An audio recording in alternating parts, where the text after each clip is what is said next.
بعض المزارع وبعض المربيين بيشتكوا من ان العلافات حواليها علف كتير، الفراخ بتنكش في العلف ما تعرفش، يمكن العلافات هي اللي بتوقع علف ما تعرفش.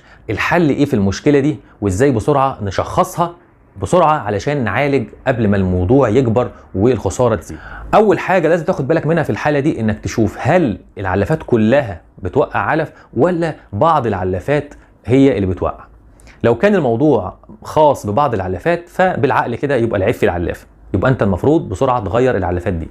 لكن لو دخلت العنبر لقيت كل العلافات قدام عينيك كده حواليها علف والفراخ بتنكش في كل العلافات، يبقى هنا المشكله عامه. يعني ممكن تكون في العلف او في الجهاز المعوي بتاع الفراخ نفسها. طيب لو المشكله في العلف بتكون ازاي؟ لا اما نقص املاح معدنيه وفيتامينات، وفي الحاله دي مطلوب منك تجيب بسرعه املاح وفيتامينات وتركب في الميه، لا اما يكون العلفه نفسها حمصانه، يعني وانت بتفرك الحبايه العلف بين صوابعك تلاقي ان العلفه صلبه.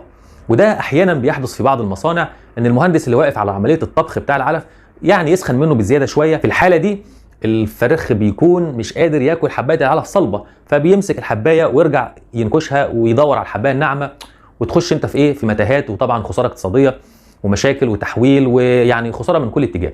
لكن ممكن يكون العلف كويس وتركيبته كويسه وبرضه بتظهر لك الحاله دي، وغالبا بتكون السبب ان الجهاز المعوي والامعاء بتاعه الفراخ فيها نشاط بكتيري مخلي الفرخ مش قادر يهضم، يعني نفسه مسدوده، يدخل على العلافه ياكل حبايه ويرجع حبايه. ففي الحاله دي انت المطلوب تعالج بسرعه الجهاز المعوي. يعني ايه جهاز معوي؟ يعني هتدور على الكوكسيديا والكوليستريديا وتطهر الامعاء، فهتجيب جرعه كوكسيديا وجرعه كوليستريديا وجرعه مطهر معوي. البرنامج المعوي اللي احنا قلناه قبل كده في القناه، طبعا البرنامج ده 3 ايام.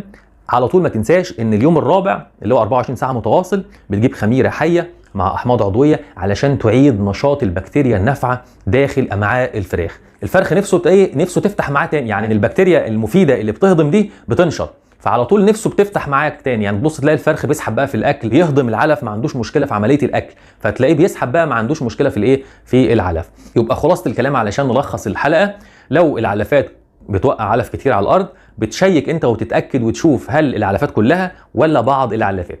لو كان علافات معينه يبقى بالعقل كده المشكله في العلافه. لا، لو المشكله عامه العلافات كلها حواليها علف واقع على الارض، يبقى انت عندك كده احتمالين. الاحتمال الاول ان يكون العلف فعلا حمصان او تركيبته مش متزنه. الاحتمال الثاني ان يكون الفراخ فيها اصلا تلبك معوي، فيها بكتيريا.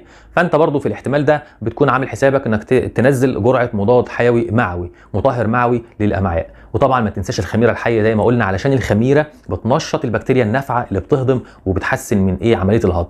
وفي الحاله دي الفرخ بقى بياكل ونفسه مفتوحه ويمكن يدعي لك كمان. في نهايه الحلقه يا رب اشوفكم دايما في خير واحسن حال. كان معكم الدكتور سامح عسل، والسلام عليكم ورحمه الله وبركاته.